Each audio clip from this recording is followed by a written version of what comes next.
Det her, det er jo så mere et helt regulært trusselchikanebrev. Det er decideret chikanebrev. Altså en eller anden, man er blevet vred på i en eller anden sammenhæng, og så kan man genere på den måde. Hvis du læser det højt. Pædofile møgsvin, vær beredt. Hævnens time er nær. Fint skal det være. Det bliver hævnen også. Forsøger folk nogle gange at skrive det på en måde, så det ikke skal ligne deres håndskrift? Ja, det gør de, og det har vi da mange eksempler på.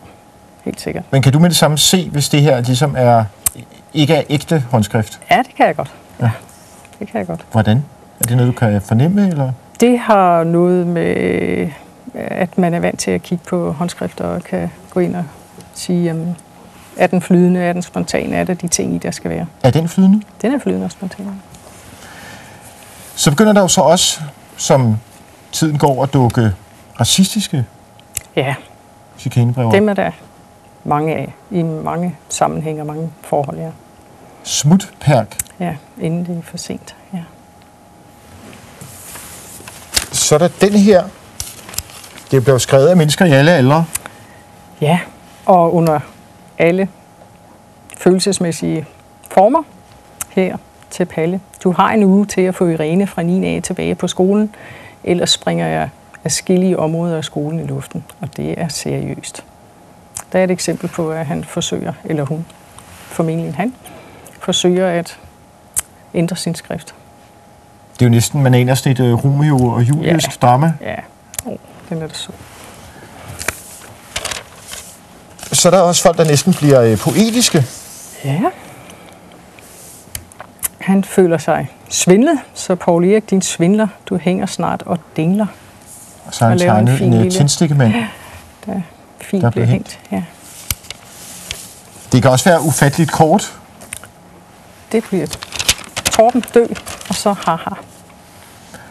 Men det er alvorligt nok til at blive opfattet som et trussel? Absolut. Altså for de personer, som modtager de her breve, uanset om det er skrevet meget kort, eller det er skrevet meget langt og ubehageligt, altså det er lige så generende for dem, der modtager brevene, uanset hvordan brevet er, helt sikkert. Så det er gemt i arkivet? Det bliver det, ja. Og det kan jo være så kort som bare det her? Ja. Svin? Ja.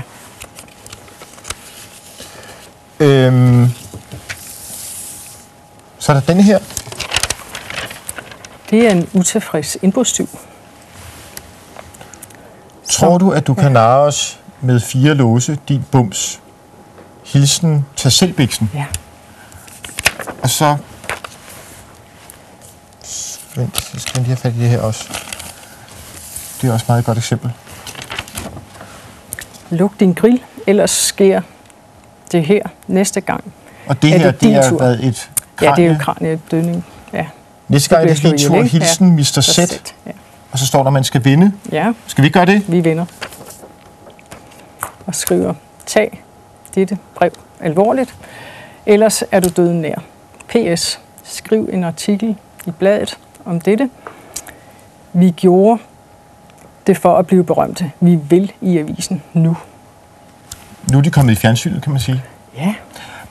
Ser du det ofte, at folk også skriver breve for opmærksomhedens skyld? Der er nogen, som gerne vil have lidt opmærksomhed, ja. Helt sikkert, ja. Fordi der er jo også folk, der ligesom målrettet går efter at true og chikanere kendte personer. Ja, politikere og kendte personer er meget generet af det. De får rigtig mange breve, det gør det. Sender de alle de breve videre til jer? Nej, det gør de ikke. Fordi de får så mange? Ja, ja, det er en begrænset del af dem, vi får. Her er et eksempel fra statsminister Poul Nyrup Rasmussens embedstid. Det er det. Den skal jeg næsten tage. Du får lov. Tak, Jytte. Kære Poul Nyrup Rasmussen, du fortjener en mortergranat i røven, så du selv kan flyve til Kosovo. Vi er så trætte af at høre, at det er serberne, som har skylden, og albanerne, står der så, er OK. Vi skal nok sørge for, at der springer noget i luften her i Danmark. I overdriver med jeres udtalelser. Ja. Hvor alvorligt tager man sådan noget her? Altså, selvfølgelig bliver de taget alvorligt, og man kigger også på dem og siger, er det noget, i det, men altså, man ved jo også som politiker, vil man få en del. Altså, de ting, man foretager sig som politiker, er alle jo ikke tilfreds med. Ja. Så det er jo en del af jobbet. Kongefamilien står også for skud. Ja. Hvad kan du fortælle om det her? Det her er fra en, hvor at dronning Margrethe og familien var på officielt besøg i Grækenland, og det blev sendt til ambassaden. Altså den danske ambassade, i Athen? Ja. Og der står, no royal family, no, we have higher hitman. Ja. No, we pay high tax from Danish people. Ja. Det er lidt grammatiske ukorrektheder og lidt stavefejl. Knap så godt engelsk skrivende Danish people. Ja. Og så står der noget med blyanten her. Royal Ship Bomb Athens. Og det er selvfølgelig i forbindelse med, at man så var opmærksom på, om der var bragt bomber på kongeskibet, det var, som de var sejlet ned med. Hvordan er det her blevet printet på? Det er lavet på via en printer, PC'er, og printet ud her. Men det kan I også ligesom bruge til at identificere gerningsmænd eller brevskrivere? Vi kan typebestemme printeren, ja. Et yndet offer for chikane blandt politikere var Marianne Jelved. Ja, det er også svært. Og det er også svært forskellige... Her er hun klistret ind på et slags postkort. Ja. Den røde terror over Danmark. Ja, og landsforræderiske levebrødspolitikere har fyldt Danmark med forbrydere og snyltere. Altså, det er en ganske gennemgående trussel og chikaneskrivelse, at man var utilfreds med deres politiske holdninger, ikke?